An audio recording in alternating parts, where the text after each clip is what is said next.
Coucou les filles! Voilà un nouveau message. Je pensais pas en avoir un aussi rapidement, mais ah, vous êtes tellement chou, je vous aime tellement parce que vous m'amenez des fois des sujets, je peux pas ignorer. Il faut que je les traite.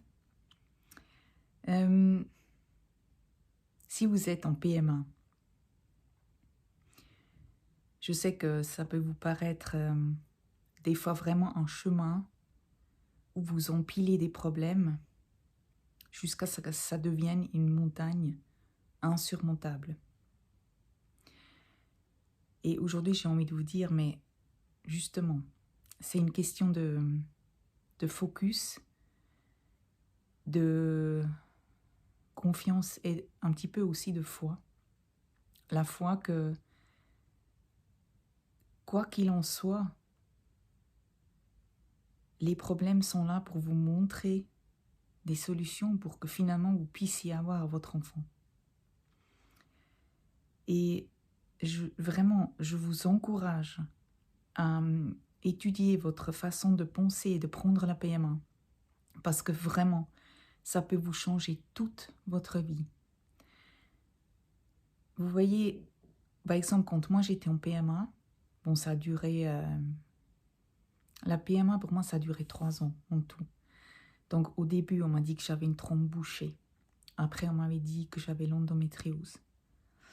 Après, pendant un long moment, on n'a plus rien trouvé. C'était une infertilité inexpliquée. Après, j'ai eu mon problème d'immunologie, de rejet, qui voulait dire... et celui-là était lié à mon psoriasis, qui était lié à mon endométriose. Et après, par-dessus ça, on m'a trouvé l'adénomiose, ça veut dire un utérus vraiment dans une qualité catastrophique, avec plein de cavités, plein de cicatrices. Vraiment, voilà, donc je me rappelle quand j'étais dans mon lit d'hôpital après la laparoscopie, ça c'était en octobre 2013. Donc j'étais dans ce lit où le médecin il m'annonçait que par-dessus tout le reste, j'avais encore cette adénomiose et que je n'allais pas pouvoir faire un transfert tout de suite après la ponction, que je devais tout congeler pour qu'on puisse préparer mon utérus à recevoir un embryon. Je me suis vraiment dit, mais c'est une montagne et je ne vais jamais, jamais, jamais pouvoir la franchir. Et après, hop, on change. Après la première déception, la première tristesse, la première colère ou un sentiment d'injustice, hop, on change de focus. On se dit, ok, tout ça est là pour justement que je puisse trouver des solutions. C'est pas que on veut s'acharner sur moi. C'est pas que je suis punie ou rejetée ou abandonnée par l'univers. L'univers me montre une possibilité de comment y arriver. Et là, hop, les énergies remontent. Des énergies que vous avez à disposition pour ce chemin-là après. C'est hyper important. Vous avez vraiment séparé les deux choses. N'allez pas avec tout votre bagage émotionnel dans cette PMA, avec tout votre bagage de blessures. Bien sûr, il faut le traiter, il faut le regarder. Et c'est pour ça qu'il y a des gens comme moi, parce qu'il le faut. Mais ne confondez pas un problème qu'à votre nature, parce que c'est votre corps, votre nature qui a un problème. Ce n'est pas vous. Vous n'êtes pas dévalorisé à cause de ça. Vous n'êtes pas moins bien, défectueuse ou punie. C'est pas parce que vous ne méritez pas d'être maman. Vous faites une fausse conclusion. Vous essayez d'avoir un bébé, ce bébé ne vient pas, vous allez voir un médecin et ce médecin qui vous fait découvrir des problèmes. Mais vous ne découvrez pas des problèmes parce que l'univers veut vous montrer que vous n'êtes pas maman. Vous découvrez pas des problèmes parce que l'univers veut vous montrer que vous ne méritez pas d'être maman. Vous découvrez des problèmes parce que votre nature en a un.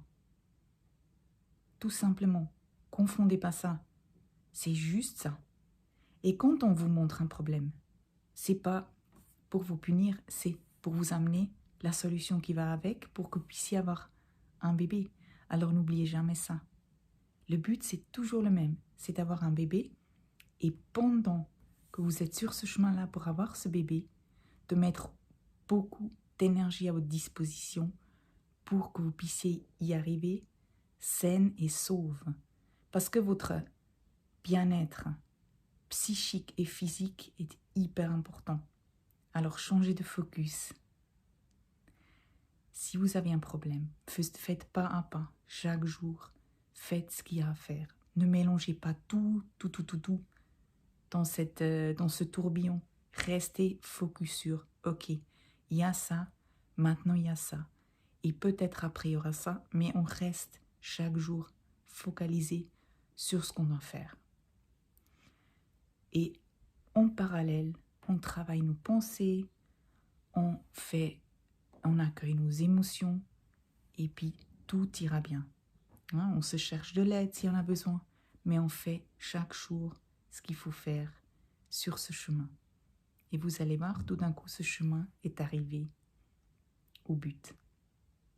Je vous souhaite une très belle journée. Et vraiment, vous êtes émerveillés. Je vous aime. Passez une bonne semaine et à bientôt.